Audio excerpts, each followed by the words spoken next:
on, guys? It's K-Dub here with another episode of CryptoZombie. Welcome back to the channel. Hope you're having an awesome day today. Bitcoin still struggling at breaking that $13,000 level. Now, we did in fact get above it yet again. You can see we did have a very steep rejection. We got up to almost $13,400, dipped below $13,000 to $12,800, and now we are going sideways again. But the thing that we need to look at right now is that we have the fear and greed index actually up at 76 in extreme greed territory. And we know to be fearful when others are greedy and greedy when others are fearful, right? And if we have looked at the past historically, we do notice that getting into these extreme greedy territories often suggests that Bitcoin could be overbought. Now, of course, we could be starting the massive bull rally and nothing could stop the bull of Bitcoin, right? But the thing that we do need to discuss is the fact that for multiple months now, we had seen the outflow of crypto off of exchanges higher than the inflow, and just recently that has flipped. So does this suggest that some of the major whales are actually looking to sell their Bitcoin, or they're, putting it on exchanges in preparation of selling it? Well, we could discuss that. We could discuss a potential pullback, but there is one bit of data that you need to look at, especially when we're discussing whales, that actually could give us clues as to where the Bitcoin price is heading. So I want to talk about that. Also want to discuss a very similar pattern that we've seen with Bitcoin, especially when it's deviating from traditional stocks like the NASDAQ. And if it does follow this pattern, we could be looking for another explosive 235% Bitcoin move, which would take Bitcoin over $38,000. So lots of things we're going to go over today, but I will keep it nice and short and sweet for you. If that sounds good to you, you know what to do. If you're not subscribed, definitely consider it. Today is the last day for the Ledger Nano S. If you want one, drop a comment and I will give one away randomly tomorrow. And before we get into it, I do have to just mention something super quick. Number one being the fact that there is a Ledger scam going around saying that your cryptocurrency is at risk of immediate theft. Thank you to the moon for shouting this out. This is a scam.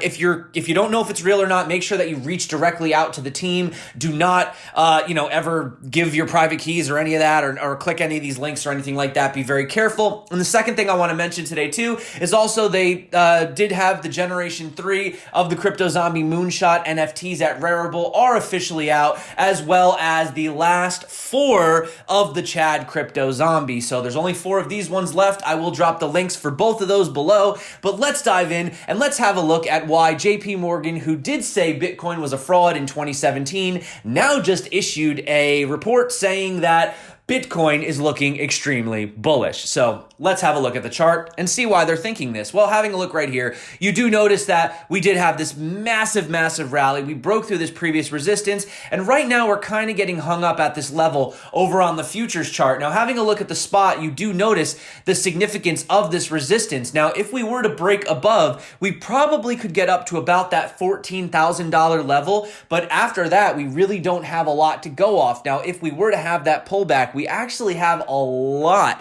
of support, plenty of levels of support. The first being around the 12,500, then the 11,800 is actually one of the most critical levels for Bitcoin to maintain above. Now, you have noticed we have stayed inside of this channel, and as I showed you guys in my last video, we pretty much put in this triangle formation.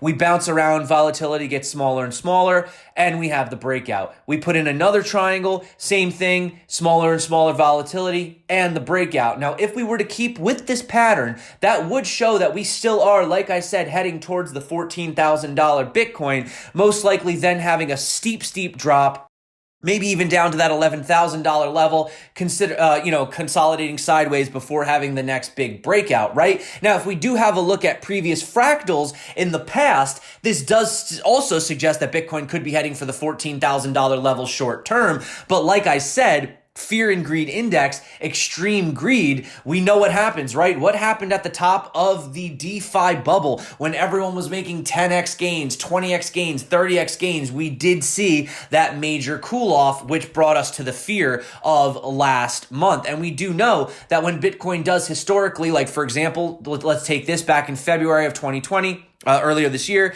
you do have this sort of ultimate greed, and you do see the price sort of have a pullback after that, right? And then, the cycle repeats itself again. But having a look right here, we are still ultimately on the historical trend upwards. The trend is your friend until the end. No reason to be macro bearish at all. I mean, really, like I said, we are looking for this every chart is pointing towards 14,200, 14,400, right? So that is the level that I'm looking to beat. Could we have the pullback down to some of this other, down to this orange line again? Yes, and that would put us back around the mid 12,000s to potentially the higher $11,000 level, right? But let's talk about the fact that gold is breaking down versus Bitcoin. Everyone take note, according to Raoul Pal. He says the next thing I'm expecting is the correlation between Bitcoin and the dollar and Bitcoin versus equities to break down too. Let's see what Bitcoin does next. But as pointed out by senior analyst over at Bloomberg, Mike McClone, he says that Bitcoin breaching 12,000 resistance versus the NASDAQ backing away may indicate firmer underpinnings for crypto in 2021. At similar levels in 2017, diminishing supply and the foundation of an 80% correction, along with an extended period of underperformance, favor Bitcoin. In fact, let's have a look at this chart, because with Bitcoin deviating from the NASDAQ stock index, the underperformance could sooner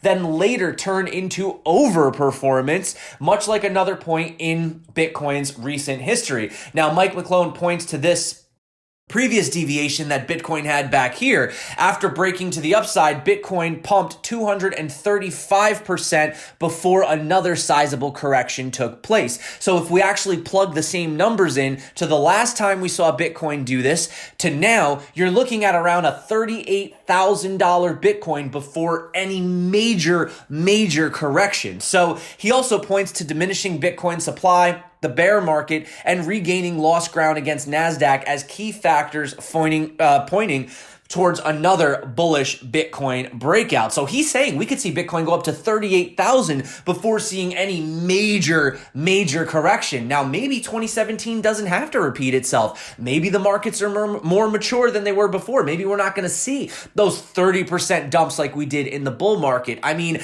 I'm skeptical only because I had to live through that. I saw that, but maybe we won't see it this time. Maybe the markets are not going to be as volatile as they were before. Lots of new infrastructure coming in. Squeeze says Bitcoin's macro view remains bullish as the exchange balances continue to decline sharply since March. Whales are not selling yet. There's also around 136,000 Bitcoin currently locked in WBTC and REN BTC. Now, although on the macro trend, we have seen more Bitcoin leaving exchanges than, going on to exchanges recently, on the spot flow, we actually have seen the inflow briefly overtaking the inflow overtaking the outflow, right? Now, Byzantine General says, I don't really like that hodlers are moving 80,000 Bitcoin. What does this mean? Okay, so if we're seeing more inflows and we're seeing 80,000 Bitcoin moving, does it mean that the whales are finally ready to take their profits? Well, one thing that I always like to look at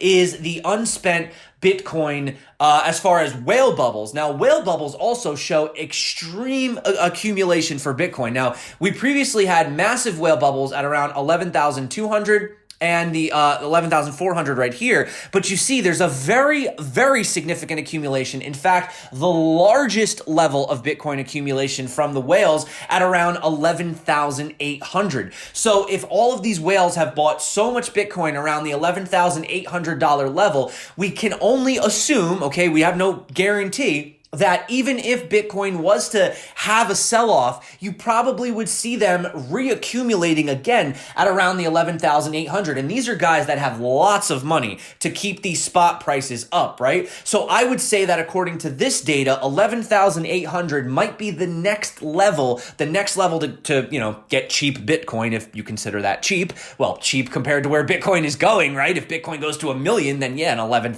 Bitcoin is certainly cheap. And actually, interestingly interestingly enough, there also has been another big cluster at around the $12,800 level. Now, that could just be because we've spent so much time here. They've had an opportunity to accumulate, but there's absolutely no denying the massive levels. I mean, literally between 11,002 and 11,008, there is so much Bitcoin accumulation from whales that I highly doubt that Bitcoin will go lower than that. And if we do, I think it'll be just a quick wick, something we see on the day. Maybe just for a day we dip below it. I don't think that the price will last below that level for very long. And you know who else is bullish? Yes, our good old buddies over at JP Morgan. So look at this that came out from the Global Market Strategy Division. And this went out, to potential investors. And look at some of the stuff they say here. They talk about PayPal. They talk about millennials' usage of Bitcoin as an alternative currency. And they also say right here, although Bitcoin currently looks overbought, which it kind of might look like that on a lot of charts, on our position indicator for the near term, the potential long-term upside for Bitcoin is considerable if it competes more intensely with gold as an alternative currency. We believe, given that millennials would become over time a more important component of the investor universe. So pretty insane to see these guys going from literally Bitcoin is a fraud to we think Bitcoin has a lot of potential, right? So if you can't beat them, join them. And also, I just want to point out something really cool that was over on this. I'm not really sure what this was. It was some kind of, it looks like a telethon or donation thing of some sort. Like I said, I don't really know. 1-800-MDA-GIVE. Maybe I should know what this is. I didn't catch this on TV. But anyway, so Kevin Hart speaking live on the telecom, Jay Ellis, who's an actor, he had someone on the phone. Now, we don't know if this was scripted or not, but basically they say, hey, Kev, I got someone on the phone. They want to know, do we take Bitcoin, Ethereum, or any kind of cryptocurrency? And then Kevin Hart responded and he said, if we do what? I don't take that voodoo money. We don't take that voodoo. Okay. So if you're out there trying to give us the voodoo money, we don't. And then he goes into his earpiece like, what? Oh, wait, we do take the voodoo? We do? Oh, hold on. Okay, Jay, you know what? Don't hang up. And then he turns to the audience and he says, I'm being told that we actually do take cryptocurrency. I'm being told that it is a legitimate investment, that it's worth almost 250 billion. Oh, okay. All right. Yeah. So yes, Jay, we do in fact take cryptocurrency. So whether or not it was a joke or it was, he did it impromptu, it was part of the script, or it actually was, happening live.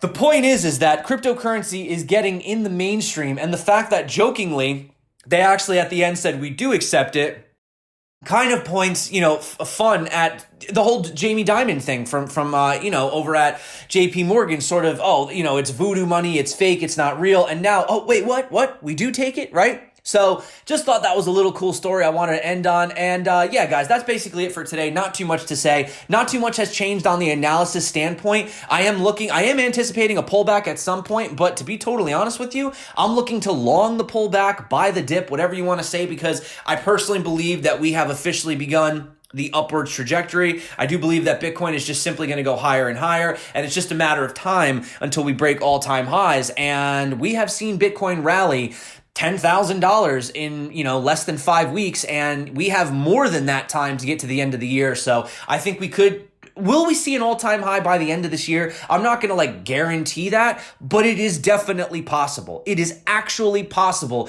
given what we've seen in the past from Bitcoin. So that's it for me. If you guys want to win the Ledger Nano S, drop a comment below. Also, don't forget to check out Rarible. There are these CryptoZombie NFTs. This is the final Gen 3 for the Moonshot. This is over from MF, as well as the Machine Elf. There's only 4 left of the Chad Zombie. So check that out if you guys are interested. Thank you so much for coming back to the channel. You guys rock. You're the reason that I try to make videos every single day. Sometimes I can't. I'm only a human. You forgive me, right? That being said, my name is K-Dub. This is CryptoZombie. Until next time, stay crypto. And of course, peace out.